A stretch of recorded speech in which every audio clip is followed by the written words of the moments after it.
کوچے مصطفیٰ میں ادب شرط ہے، یعنی تعظیم محبوب رب شرط ہے۔ بارگاہ حبیب خدا کے قرین زور سے بولنا ہے حرام۔ یہ ابھی کچھ نہیں کر پائے ہیں۔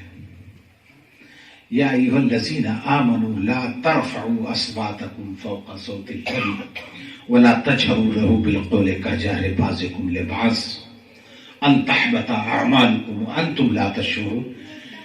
اللہ تعالی ہمارے ان ترک سلاطین کو کروٹ کروٹ جنت نصیب فرمائے کہ جب اس آیے کریمہ کو ان سنہری جالیوں پر انہوں نے نقش کروایا، ابھارا، یہ آج بھی ہے، تو یہ کیا کر سکے؟ صرف یا ایھا الذین آمنوا، تو یا کے نیچے جو ایسے مرکز بنا رہتا وہ اتنا کٹ کر دیا، کٹوا دیا، بس اتنا ہی کر سکے۔ ارے تم وہاں سے کاٹ سکتے ہو، کیا قرآن سے بھی کاٹ سکتے ہو؟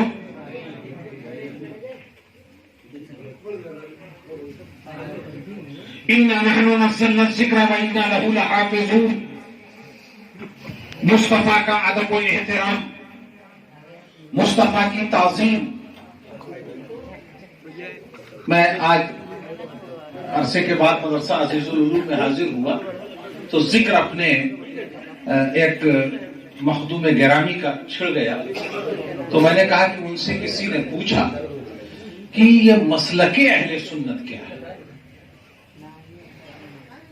تو انہوں نے جواب دیا کہ اللہ جیسا چاہتا ہے کہ میرے محبوب کو اسی طرح چاہا جائے، اللہ جیسا چاہتا ہے کہ میرے محبوب کو اسی طرح چاہا جائے، اسی طرح چاہنے کا نام مسلک اعلیٰ ہے۔ مسلک اعلیٰ حضرت یہی ہے۔ اللہ تعالی امام اہل سنت کے تربت پاک کو مرکز انوار و تجلیات بنائے۔ انہوں نے ہمیں ایمان سکھایا، انہوں نے ہمیں قرآن سکھایا اس دور میں، اور انہوں نے جانے ایمان کے ساتھ صاحب ایمان کا کیا طرز ہونا چاہیے یہ گر بھی انہوں نے سکھایا، اور یہی سکھاتے رہے پوری زندگی، اور یہی کہتے ہوئے دنیا سے رخصت ہوئے، انہیں جانا، انہیں مانا، نہ رکھا غیر سے کام، انہیں جانا، انہیں مانا، نہ رکھا غیر سے کام، للہ الحمد میں دنیا سے مسلمان گئے۔ میں بابو مولانا خالد رضا صاحب کو ایک بار پھر مبارکباد دیتا ہوں ان کی اس جد و جہد پر، اس کاوش پر، اور جوڑیے ضیاء مصطفیٰ، تنظیم ضیاء مصطفیٰ سے، اور اس شہر میں پھر وہی ماحول پیدا کر دیجیے۔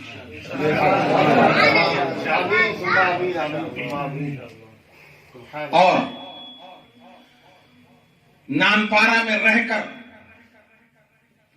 وہ آوازیں محبت بلند کیجیے کہ بریلی کے تاجدار نے بریلی میں رہ کر دنیا والوں کو بھی یہی پیغام دیا تھا، اور شاید آپ کو سب سے پہلے یہ پیغام دیا تھا کہ میں اتنی دور رہ کر راجہ نانپارہ کی مد نہیں کر سکتا، تم ان کے رعایا بن کر کے بھی اگر مدح کے لیے تمہاری زبان کھلے گی تو رسول مقبول تم نے زبان۔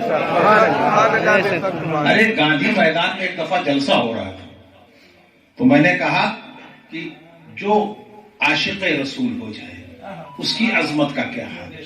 نبی کی عظمت کے منکرو، تم عاشق رسول کی عظمت کو ذرا سمجھنے کی کوشش کرو کہ جو ان سے لگ جائے تو کوئی مفتی اعظم ہند ہو جائے، جو ان کے قدموں سے لپٹ جائے مفتی اعظم نانپارہ ہو جائے، جو ان کے قدموں سے لپٹ جائے صدر الافاضل ہو جائے، جو ان کے قدموں سے لپٹ جائے صدر الشریعہ ہو جائے۔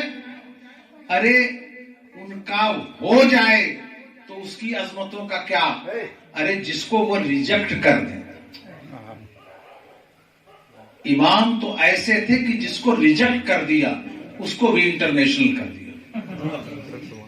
میں پوچھتا ہوں امریکہ چلے جاؤ, یونائٹڈ اسٹیٹ چلے جاؤ, یونائٹڈ کنگڈم چلے جاؤ, مختلف بر اعظم کے مختلف ممالک میں چلے جاؤ اور ان سے پوچھو کہ ہندوستان کی ریاست رامپور کو آپ جانتے ہیں؟ ہمارے یہاں بھی ایک ریاست تھی برہم شریف بھی, راجہ نامپارا کی ریاست میں ہم لوگ تھے, اور راجہ بانسی کی ریاست میں تھے. اب اگر آپ امریکہ میں کسی سے پوچھیے کہ بانسی کی ریاست آپ جانتے ہیں, بانسی کا راج آپ جانتے ہیں, منکاپور کی ریاست کے بارے میں آپ کو پتا ہے, کسی مسلمان سے پوچھئے, کسی کلمہ والے سے پوچھئے, نہیں بتا پائے گا. لیکن باہر میرے امام احمد رضا عاشق کہ آپ نے راجہ نانپارا کو ریجیکٹ کر دیا. آپ نے راجہ نانپارا کو ریجیکٹ کر دیا تو جو آپ کا ریجیکٹڈ تھا وہ بھی انٹرنیشنل فیم پہ چلا گیا. اور آپ نے اپنے شعر میں جب لوگوں نے راجہ نانپارا کی تعریف کرنے کے لیے کہا تو آپ نے ریجیکٹ کرتے ہوئے وہ شاہکار تاریخی شعر کہا کہ کروں مدح اہل دول رضا, پڑے اس بلا میں میری بلا, جو گدھا ہو اپنے کریم کا, میں گدھا ہوں اپنے کریم کا, میرا دین پا رہے نہ نہیں. کوئی ریاست دنیا میں رہنے والا مسلمان بھلے نہ جانے, مگر امام احمد رضا نے اپنے شعر میں ریجیکٹ کرتے ہوئے ہی اگر راجہ نانپارا کا ذکر کر دیا تو انٹرنیشنل ہو گیا.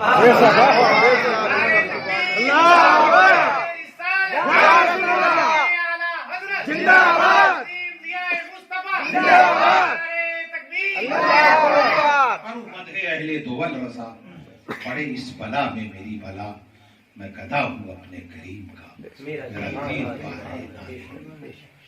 امام احمد رضا اپنی تصنیفات کی بنیاد پر نہیں, امام احمد رضا اپنے علمی وجاہت کی بنیاد پر نہیں, امام احمد رضا فیلسوف الشرق ہونے کی بنیاد پر نہیں, امام Ahmad Raza genius of asset ہونے کی بنیاد پر نہیں, امام احمد رضا عشق کی بنیاد پر مقبول بارگاہ رسول. اور وہی عشق جس عشق کی تڑپ ان کے اشعار سے ظاہر ہے. الروح و فدا کا فزد حقا, الروح و فدا کا فزد حقا, ایک شعلہ دیگر برزن عشقا, مورا تن من دھن سب پھونک دیا, یہ جان بھی پیارے جان. آتش عشق کو اور بڑھاتے چلے جاؤ, یہی میرے امام کا پیغام تھا. اور آتش عشق بڑھاتے چلے جاؤ گے تو کل جب ایمان کا شعلہ جوالا اپنے سینے میں لے کر تم پلسرات سے گزر رہے ہوگے تو بفہوائے حدیث مصطفیٰ جہنم کے شعلے پکار کر کہیں گے, جز یا مومنو ان نور کا اطفا نہبی, اے مومن جلد از جلد گزر جا, تیرا نور ایمان میری آگ کو بجھائے گا. عشق تیرے صدقے, اے عشق تیرے صدقے, جلنے سے چھوٹے سستے, جو آگ بجھا دے گی وہ آگ. نعرے تکبیر, نعرے رسالت, شہزادے شعیب الاولیاء, نعرے تکبیر. بڑی دیر کی اس نشست میں, اور بابو, میں بابو کہہ کر کے اپنی محبت کا اظہار کرتا ہوں, خالد رضا صاحب نبیر حضور مفتی اعظم نانپارا, ان کا بھی بزم ضیاء مصطفیٰ, تنظیم ضیاء مصطفیٰ کا یہ محور یہی تو ہے کہ انہی کو جانو, انہی کو مانو, دنیا میں رہو تو صحیح مسلمان بن کے رہو, اور دنیا سے جاؤ تو پھر ایسی توحید نبی کے عشق والی لے کر کے جاؤ. پروردگار خود کہے کہ یہ بندہ تو عالم سے خفا میرے لیے. یہ توحید نہیں, ما ربک من ربک ما دینک ما تقول فی حق هذا الرجل. یہ ہے سوال. قبر میں یہ سوال ہوگا ہم کیا کہہ رہے ہیں. میرے امام نے تو یہی سکھایا کہ یہاں جو کہتے رہے ہو کہتے جاؤ کہتے جاؤ کہتے جاؤ, آقا کا گن گاتے جاؤ, تاکہ قبر میں جب فرشتے پوچھیں کہ ما کنتا تقول فی حق هذا الرجل, ان کے بارے میں ابھی کیا کہہ رہے ہو, نہیں زندگی میں کیا کہتے رہتے تھے, زندگی میں کیا کہتے رہتے تھے. چیخ چیخ کر اپنے انجمن میں اپنے اجتماع میں تقریریں کرتے تھے. تو کیا جب نبی کی فضیلت کی بات آتی تھی تو گول گول کر کے آگے بڑھ جاتے تھے, یا کھول کھول کر کے مولانا خالد رضا کی طرح سے نبی کی عظمتوں کو اجاگر کرتے تھے. انہیں جانا انہیں مانا نہ رکھا غیر سے کام, للہ الحمد. میں دنیا سے مسلمان گیا.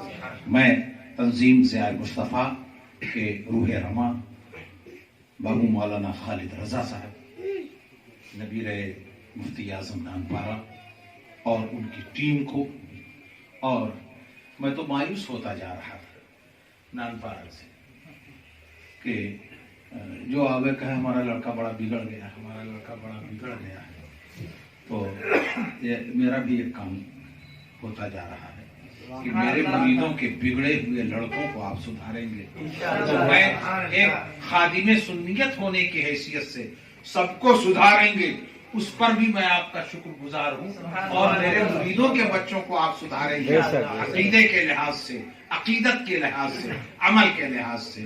تو میں دوہرا آپ کا شکر گزار ہوں گا. اللہ تعالیٰ آپ کا اقبال سلامت رکھے اور آپ کو ترقیاں عطا فرمائے, اور آپ کی اور ہم سبوں کی جو تھوڑی بہت دینی حضور دعوت میں ہے, وہابیوں کو پوچھ لیتے ہیں. حضور جب بتا دیجیے ان لوگوں کو, دعوت میں پوچھ لیتے, جب چلے جاتے کھانے کے لیے پوچھ لیتے ان کو یہاں اپنے یہاں. تو بس تب یہ شعر کے مطابق ہی نہیں. اور دعا کر دیجیے حضرت علامہ ابن سیرین رحمۃ اللہ تعالی علیہ مشہور محدث, ایک شخص آیا بدعقیدہ مسئلہ پوچھنے کے لیے, دین کی بات پوچھنے کے لیے. تو حضرت ابن سیرین رحمۃ اللہ تعالی علیہ نے ایسے, اور ادھر وہ پوچھ رہا ہے, مسئلہ جو پوچھا اس کا جواب دے دیا. ہم نشیں اصحاب نے کہا کہ حضور آپ دیکھ کر نہیں جواب دے رہے تھے, اس کی طرف رخ نہیں کر رہے تھے. کہا میں اس لیے نہیں رخ کر رہا تھا کہ کہیں انسانی بنیاد پر میرے دل کے اندر اس کے لیے نرمی نہ پیدا ہو جائے.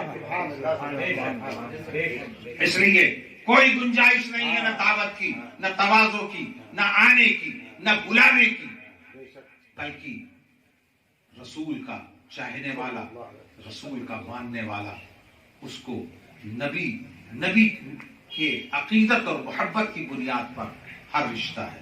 اگر نبی کا وفادار ہے, یہ تو کوئی جناب ابو بکر صدیق سے پوچھے کہ جب ان کے والد نے کہا تھا کہ اس دن میدان جنگ میں تم محمد عربی کے ساتھ آئے تھے اور میں کافروں کی طرف سے آیا تھا, تم نے مجھے دیکھا نہیں مگر تم میری تلوار کی زد میں آ گئے تھے, مگر بیٹا ہو کر کے سمجھ کر میں نے تمہاری اوپر تلوار نہیں چلائی. تو جناب ابو بکر صدیق رضی اللہ تعالیٰ عنہ نے جواب دیا کہ اگر میں نے آپ کو دیکھا ہوتا تو میں یہ نہ سوچتا کہ سامنے میری تلوار کی زد, میری تلوار کی کاٹ کسے کاٹے گی, بلکہ میں تو یہ دیکھتا کہ نبی کا غدار آ رہا ہے.